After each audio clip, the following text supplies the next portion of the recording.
తిరుమల శ్రీవారి ఆలయంలోని ఆనంద నిలయం పైభాగాన విమాన వెంకటేశ్వర స్వామి దర్శనమిస్తాడు. అసలు ఇక్కడ విమాన వెంకటేశ్వర స్వామిని ఎవరు ప్రతిష్ఠించారో ముందుగా తెలుసుకుందాం. తొండమాన్ చక్రవర్తి ఈ విమాన వెంకటేశ్వర స్వామిని ప్రతిష్ఠించినట్టుగా వెంకటాచల మహత్స్యం వివరిస్తోంది. 1982లో ఆనంద నిలయ విమానానికి బంగారు పూత పూశారు.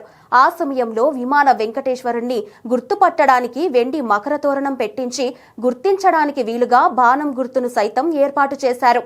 అప్పటి నుంచి భక్తులు సులభంగా విమాన వెంకటేశ్వరుణ్ణి గుర్తిస్తున్నారు. ఈ స్వామి విమానంపై విరాజిల్లుతున్నందున ఈయనను విమాన వెంకటేశ్వరుడుగా పిలుస్తున్నారు.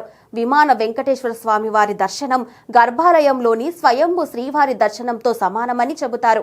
అయితే అప్పటికీ ఇప్పటికీ ఆనంద నిలయంలో శ్రీవారి దర్శనంలో చాలా మార్పులు చేర్పులు జరిగాయి. అయితే గతంలో భక్తులు ముందుగా విమాన వెంకటేశ్వరుని దర్శించుకునేవారు. ఆ తరువాతే మూలమూర్తిని దర్శించేవారు. నానాటికి భక్తుల సంఖ్య పెరుగుతూ వస్తుంది. దీనివల్ల ప్రస్తుతం గర్భాలయంలో ముందుగా మూలమూర్తిని దర్శించుకున్న మీదటే విమాన వెంకటేశ్వరుని దర్శనం చేసుకుంటారు.